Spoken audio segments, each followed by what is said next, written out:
do a series about Zionist thinkers, and the first one I want to do is Dr. Leon Pinsker, who was born in the 19th century, and he was writing in 1882. His major work was called Auto-Emancipation. But first, just a bit of background. Zionism, the idea of the Jews having a right to a homeland, had various philosophical assumptions underpinning it. And people came from different perspectives. Some people thought it should be a socialist, a Zionist collective. Some thought a religious place like Rav Kook. Some thought it would be a social, cultural center like Hada'am. And Pinsker had an interesting idea, a different idea. He said the disease of Judeophobia, of hatred of Jews, was an incurable Gentile disease with lethal consequences. Now, he's writing 60 years before the Holocaust, but he understood and he saw it. He said the Jews are not hosts anywhere, and they are guests everywhere, and you can't survive in that condition.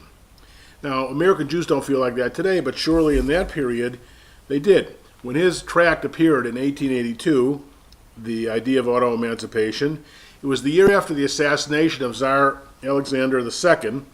Now, he was killed by non-Jewish radicals. However, that assassination triggered off a wave of anti-Semitic pogroms which drove so many people out of Russia.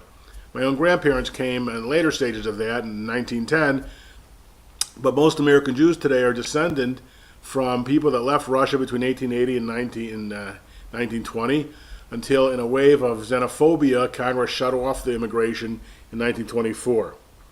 And after now, in 1948, we see how right Pinsker was, and that his prescription was correct. The creation of the State of Israel as an independent state has revised the image of the Jew. It didn't, of course, solve the problem of anti-Semitism, and simply shifted it so that for the last 20 years, the feeling of anti-Judaism, of Judeophobia, was shifted to anti-Israel. And now, very sadly, in Europe especially, it's both anti-Israel and anti-Jew. I just did a video on this on the rising anti-Semitism of Europe. But this is the basic synopsis of Dr. Leon Pinsker, 1882, in the tract Auto-Emancipation, about the need of the Jews for their own homeland because of the disease of Judeophobia, the lethal disease he felt existed as long as the Jewish people did not have their own homeland.